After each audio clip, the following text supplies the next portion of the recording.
Voice of Indonesia. Berjumpa dalam kesempatan kali ini, kami hadirkan program Bincang Ramadan Diaspora. Jadi memasuki bulan suci Ramadan 1445 Hijriah, kami Voice of Indonesia menghadirkan 2 kali dalam sepekan Bincang Ramadan Diaspora. Dan salah satunya adalah pada hari Senin ini, pukul 12.35 waktu Indonesia Barat. Kita akan berbincang-bincang seputar bagaimana kegiatan dan aktivitas diaspora di seluruh dunia dalam menjalani ibadah puasa. Kali ini saya sudah bersama tamu istimewa saya, beliau jauh dari benua Australia, tepatnya di Sydney. Ada Bapak Dr. Salut Muhyiddin, sudah bergabung via Zoom. Assalamualaikum Pak Muhyiddin. Waalaikumsalam. Apa kabar Bapak? Pak Akbar. Ya, dengan Agus di studio Voice of Indonesia, Pak Muhyiddin. Saya tadi ini. Ya, apa kabar Mas Agus? Alhamdulillah sehat. Pak Muhyiddin juga ya, baik-baik di sana ya? Insya Allah. Alhamdulillah sudah bergabung. Terima kasih meluangkan waktu di kesempatan ini, mungkin di tengah kesibukan. Kalau di sana sudah petang hari ini ya? Ya, kebetulan kita sebelum nanti jelang akhir Ramadan beda 4 jam. Biasanya setelah bulan April atau Mei kita akan beda 3 jam ya, karena waktu perputaran mataharinya makin dekat gitu ya. Baik. Dan itu juga mempengaruhi nanti durasi puasanya ya? Betul. Semakin lebih pendek lah 1 jam ya? Masih aman lah. 14. Masih aman. Baik.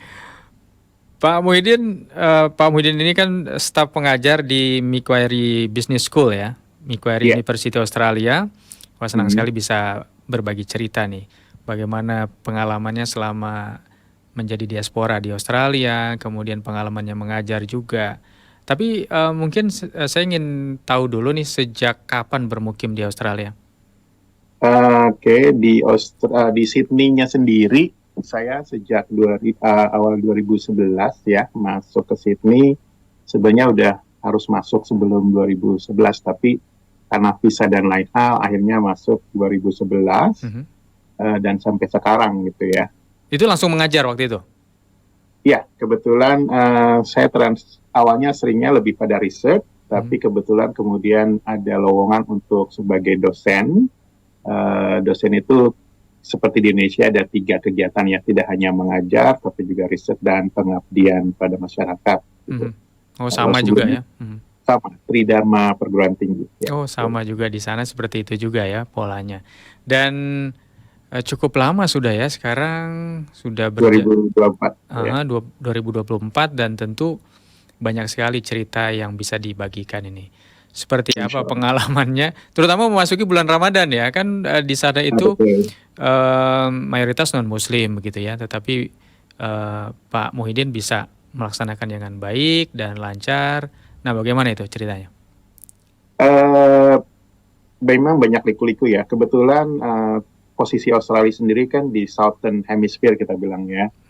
Saya beruntung sejak saya masuk pertama kali sampai sekarang waktunya nggak terlalu panjang summer.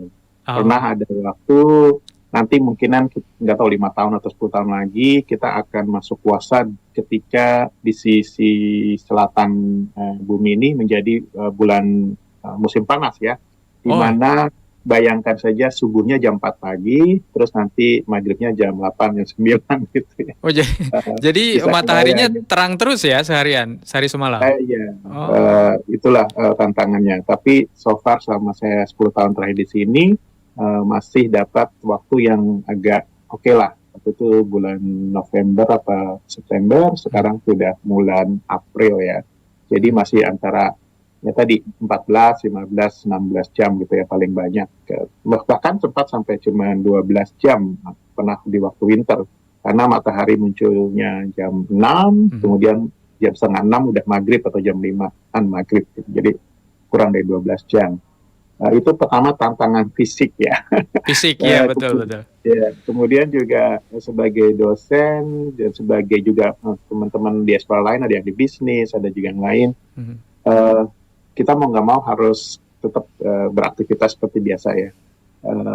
kita nggak bisa, yang sedih itu kalau pas Lebaran, waktunya pas hari kerja gitu ya, udah harus udah harus ngajar, harus Iya, iya, iya. Lebaran juga, gimana caranya Iya, gitu. iya, iya.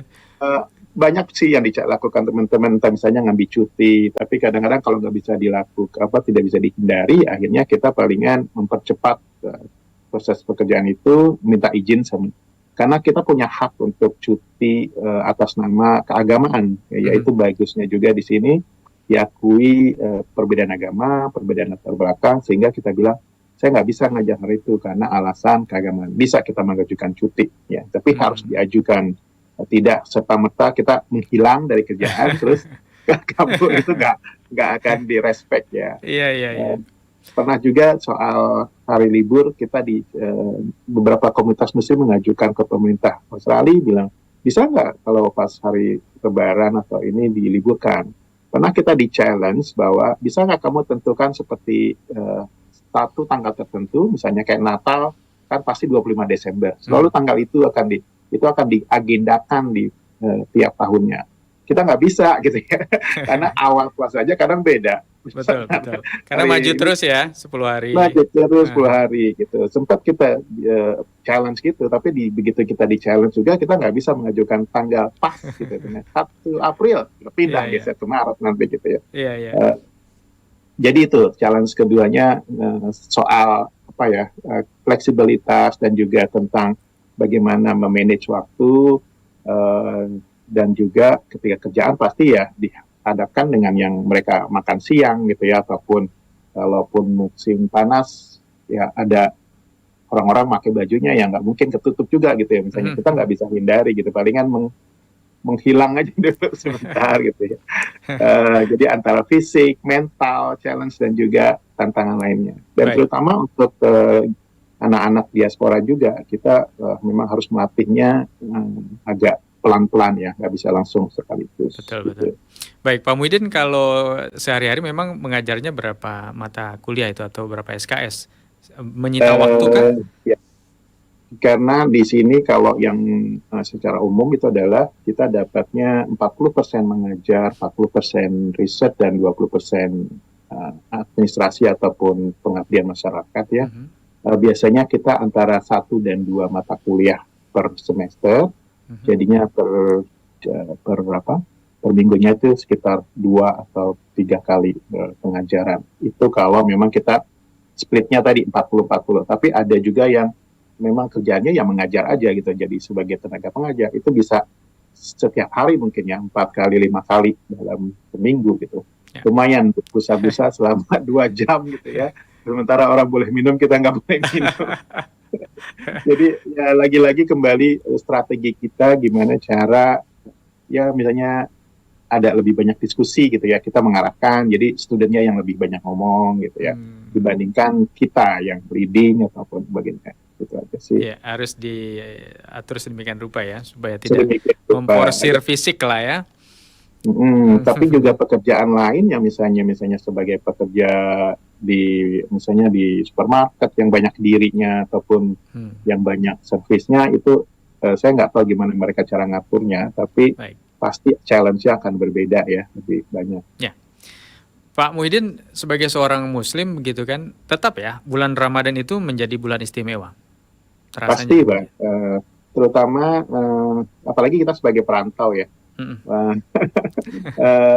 Awal-awal memang ketika pindah itu nggak terlalu suasananya nggak begini, tapi begitu kita bertemu dengan komunitas ataupun juga kita mencoba menghidupkan paling tidak di keluarga sendiri gitu ya, karena kita ingin anak-anak kita juga merasakan bahwa Ramadan itu suatu yang istimewa gitu ya.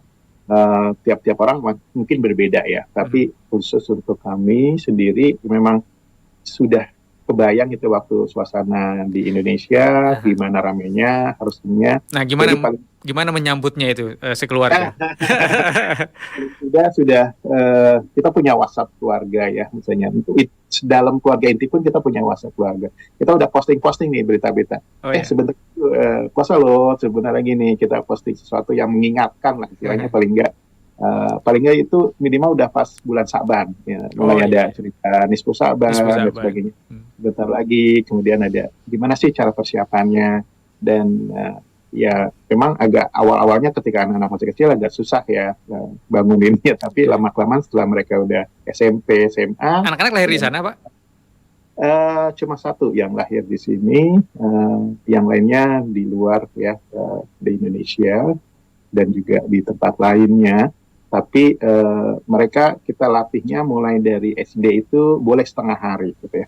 Kadang-kadang kalau kita bilang kalau ada olahraga yang kebutuhan fisik gitu ya, ya silahkan kamu boleh pilih antara meneruskan atau tidak gitu ya. Artinya kita berikan keleluasaan. Tapi kalau misalnya nggak ada apa-apa, kalau cuma di kelas, paling nggak cuma setengah hari. Ketika kelas 3 kita challenge, bisa nggak mulai sehari gitu ya. Jadi ada gradually gitu, dari kindergarten, kemudian kelas 1, kelas 2, kelas 3 gitu. Iya. Lagi-lagi bentuknya adalah reward ya, kita bilang kita kasih hadiah deh at the end gitu.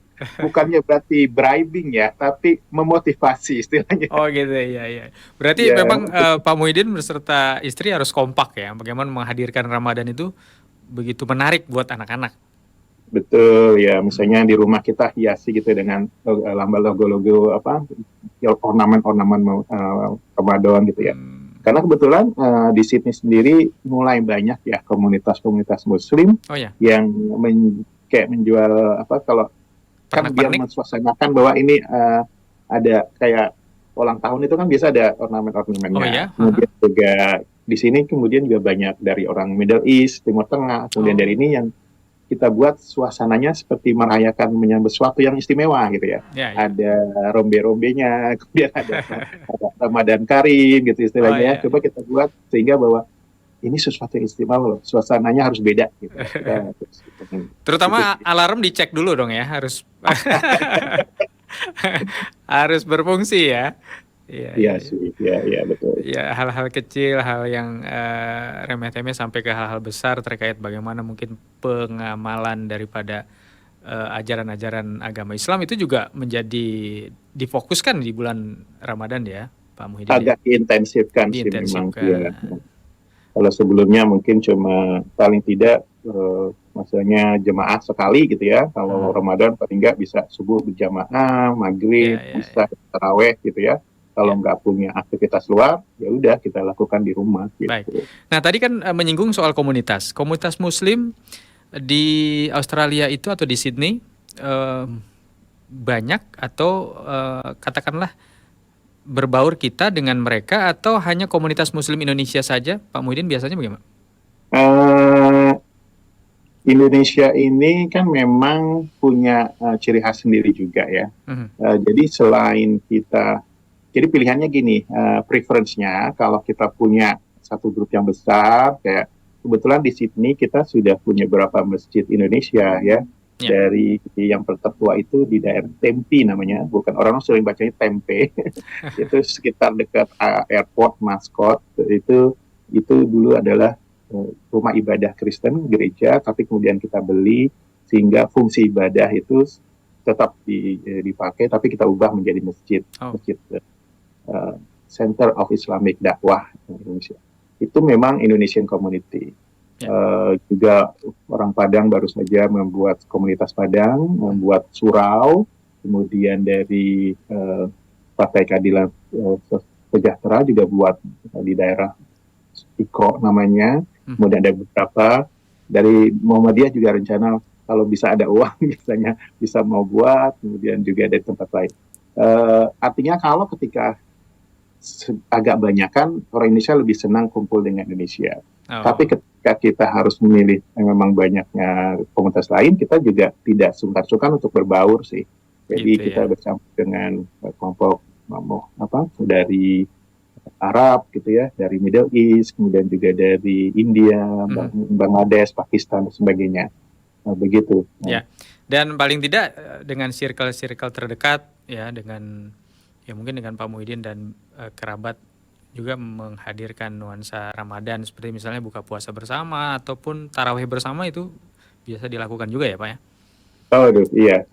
Sydney terutama kita ini kalau dari segi komunitas Muslim seluruh Australia itu sekitar hampir 1 jutaan ya, 900 something gitu, sekitar 4% dari penduduk nya Australia, dan itu hampir 45-50% itu ada di South Sydney terutama.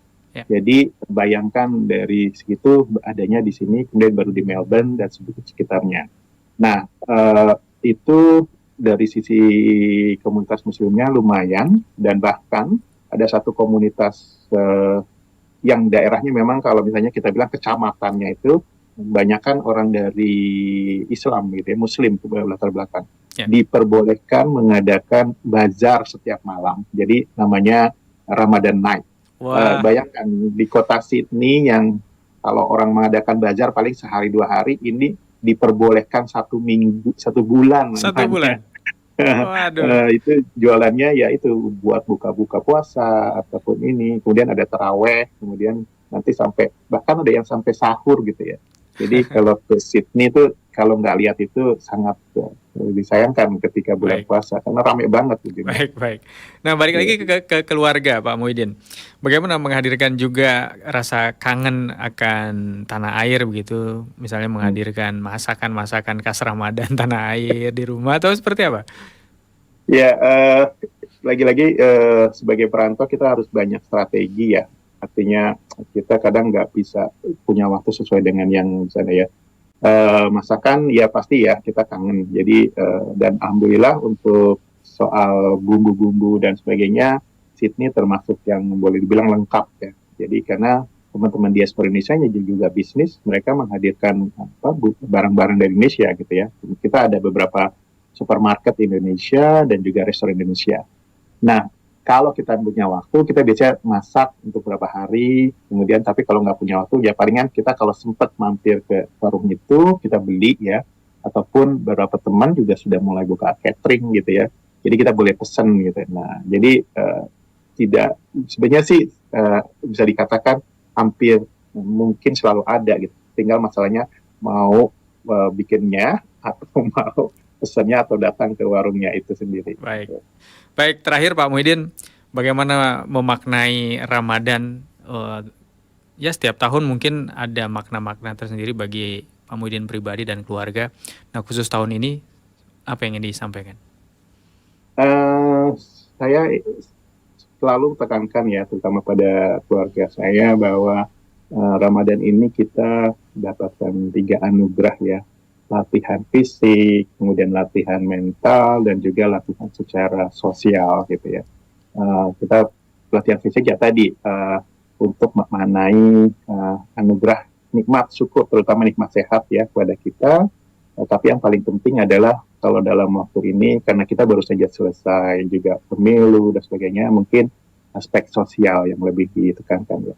Rasa saling menghormati, apresiasi kepada apa yang kita punya dan juga perbedaan, dan juga mencoba menahan diri seperti bagaimana seorang berpuasa dengan apa yang ingin kita ucapkan ataupun yang kita lakukan mungkin di check and recheck dulu sebelum dikeluarkan.